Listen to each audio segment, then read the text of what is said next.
It was an emotional season for the Virginia Cavaliers and Tony Elliott in his first season. And now that they head on to 2023, they're looking for improvement. A 3-7 season was disappointing, but it really didn't matter what happened on the field. Today, we take a look at the 10 players, some of them very important for many reasons. We're taking a look at those 10 players and how Virginia gets back on track. The defensive side of the ball is very interesting because I think that this defensive line is going to be very good. Chico Bennett Jr. comes back as a disruptive force on the edge. You look at what he did last year, 7.5 tackles for loss, 7 sacks. That he played a big role in keeping Virginia's production in terms of being disruptive up. Now, this was a team that was fairly solid in terms of getting to the quarterback. Now, disrupting the backfield in general was a different story. But I think you're looking at a defensive line that's going to make an impact in that regard. Chico Bennett at 6'4", 250 pounds, very good player for Virginia, someone who has all ACC type talent. And he is someone that's going to be fun to watch. And teams are definitely going to know who he is and where he is at all times. Another player joining him on the inside, Aaron FAUMUI, someone who I was high on a couple years ago, and now he has played up to his potential. Honorable mention ACC player last year, 8.5 tackles for loss, 4 sacks, pretty good for a nose tackle. This is a position that doesn't get a ton of love, a ton of attention just because of the nature of it. You're not really getting to the quarterback a ton. You're not really disrupting a ton of plays because teams send extra players your way, extra blockers. And that's really tough to do. That's really tough to create that kind of production. And a guy like Famui is going to make big plays. He's going to open things up for guys like Chico Bennett and a guy we'll talk about later. And it's really going to be fun what he does for his final season. Now, we mentioned one of those impactful players, and one of those guys is Mike Hollins. Now, we talk about the unfortunate events that happened towards the end of the year, and it's really just awesome to see Mike Hollins getting back to football again, getting back to the field. And even before all of this happened, he was one of my more underrated players. I thought that he had really good talent out of the backfield on top of being a good ball carrier. And I think that he can get back to that. I think that if Virginia finds a way to utilize him a little bit more and a little bit better, he is dynamic with a football in his hands, and it's just a matter of getting in the wall and watching him make plays. Now, another player that could step up, I think, is set to have an even bigger year. A lot of people are going to be focusing on Chico Bennett, but Cameron Butler has an opportunity to take a step forward. You look at the former Miami, Ohio transfer, 4.5 tackles for loss, 3 sacks last year.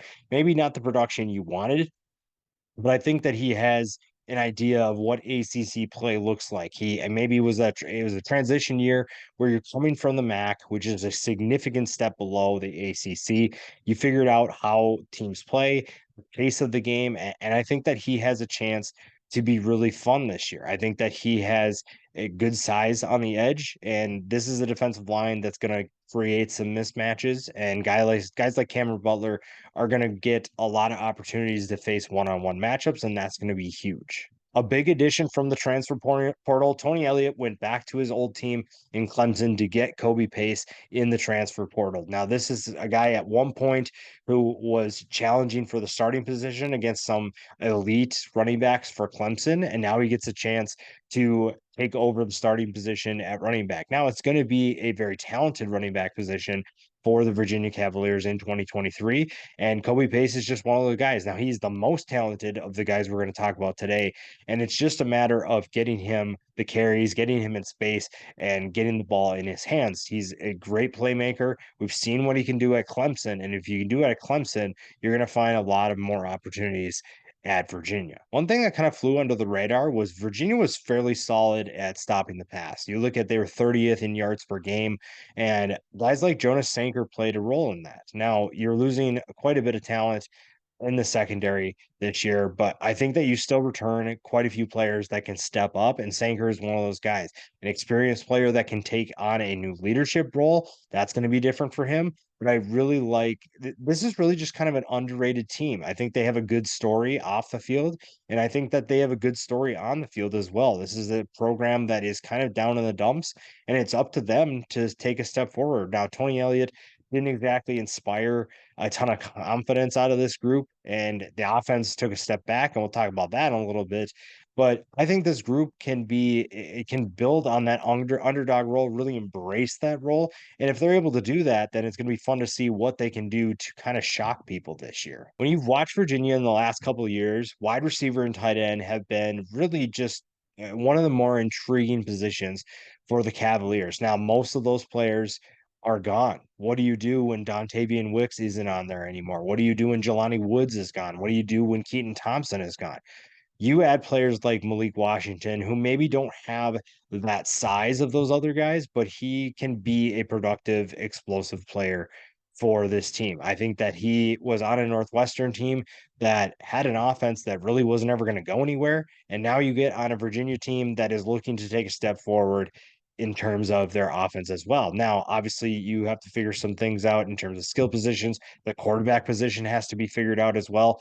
But Malik Washington is someone who can step up and play a bigger role for this team this year. Now, we talked about the quarterback position. Losing Brennan Armstrong was always going to hurt, but you had to move on at some point.